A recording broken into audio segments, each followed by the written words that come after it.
સરદાર ધામ દ્વારા સમાજ નિર્માણથી રાષ્ટ્ર નિર્માણના સંકલ્પ સાથે યુવાશક્તિના સર્વાંગી વિકાસ માટે મધ્ય ગુજરાત વડોદરા ખાતે નિર્માણ પામેલ આધુનિક અને સુવિધાસભર સરદાર ધામ 3નું ભવ્ય લોકાર્પણ સમારોહ તારીખ 11 મે 2026 સોમવારના રોજ યોજાનાર છે। સરદાર ધામ સંસ્થા દ્વારા શિક્ષણ અને સમાજ સેવાના ક્ષેત્રમાં વધુ એક સીમાચિહ્ન સ્થાપિત કરવામાં આવ્યું છે। વડોદરા ખાતે અંદાજે ₹150 કરોડના ખર્ચે 2000 વિદ્યાર્થીઓની ક્ષમતા ધરાવતી અત્યાધુનિક સરદારધામ 3 હોસ્ટેલ તૈયાર કરવામાં આવી છે। આ ભવ્ય સંકુલનું લોકાર્પણ દેશના વડાપ્રધાન નરેન્દ્ર મોદીના હસ્તે કરવામાં આવશે। આ પ્રસંગે ગુજરાતના મુખ્યમંત્રી ભૂપેન્દ્ર પટેલ તથા ગૃહ રાજ્યમંત્રી હર્ષ સંઘવી વિશેષ ઉપસ્થિત રહી કાર્યક્રમની શોભા વધારશે। આ અંગેની સત્તાવાર માહિતી આપવા માટે પ્રમુખ સેવક ગગજીભાઈ સુતરિયા, મધ્ય ગુજરાત ઝોન પ્રમુખ દુષ્યંતભાઈ પટેલ, કાર્યક્રમના ઇન્ચાર્જ ગોરધનભાઈ ઝડફિયા તથા ઉપપ્રમુખ નટુભાઈ પટેલ ઉપસ્થિત રહ્યા હતા। વડોદરામાં તૈયાર થયેલું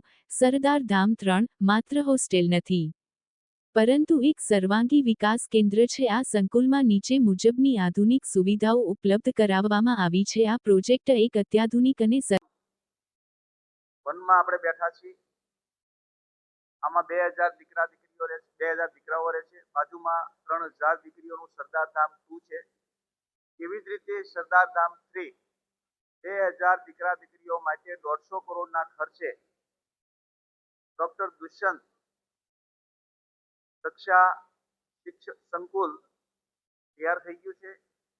એનું લોકાર્પણ કરવા માટે ભારતના યશસ્વી પ્રધાનમંત્રી શ્રી નરેન્દ્રભાઈ મોદીજી एवं गुजरातना अपना मुख्यमंत्री भूपेन्द्रभाई पटेल, नायब मुख्यमंत्री श्री हर्षभाई संघवी जी एवं सौ राजकीय महानुभावों, सामाजिक औद्योगिक व्यापारी मित्रों, युवा मित्रों सौ पधारी रह्या छे।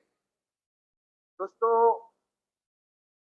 सरदार धाम 3 लोकार्पणनी विशेषता अने सरदार धामनी मिशन विजन अंगेनी कामगीरी विषे हूँ तमने बात करूं। पहला मित्रों की ओळखाण करावी के 150 करोड़ना खर्चे आ पुण्यनुं काम छे। ये काम माटे ज्यारे मोदी साहेब आवता होय त्यारे स्वाभाविक रीते व्यवस्थानी सभ्यभाई अने बधाए मने जवाबदारी सोंपी छे। तो पण आपनी पासे पण अपेक्षा राखुं के आ कार्यक्रम ए मात्र एक समाजनो नथी, जेम आदरणीय नटुभाई कह्युं एम आनाथी प्रेरणा लईने जेम राष्ट्र एक पुष्पदंड छे, आ बधी પાંખડીઓ છે समाज, बधी પાંખડીઓ પુલकित થશે तो राष्ट्रदंड पुलकित અને આમાંથી પ્રેરણા લઈને અન્ય સમાજોએ શરૂ કરી દીધી અને એટલા માટે આખી વ્યવસ્થા સુંદર રીતે થશે।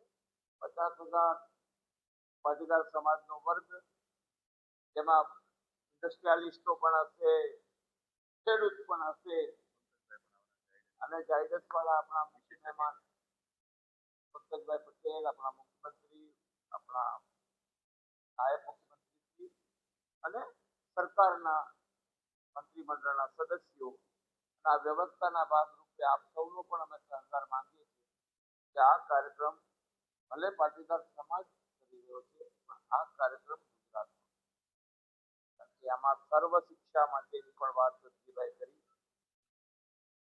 અને એ ભાવ હંમેશા પાટીદાર સમાજનો રહ્યો છે।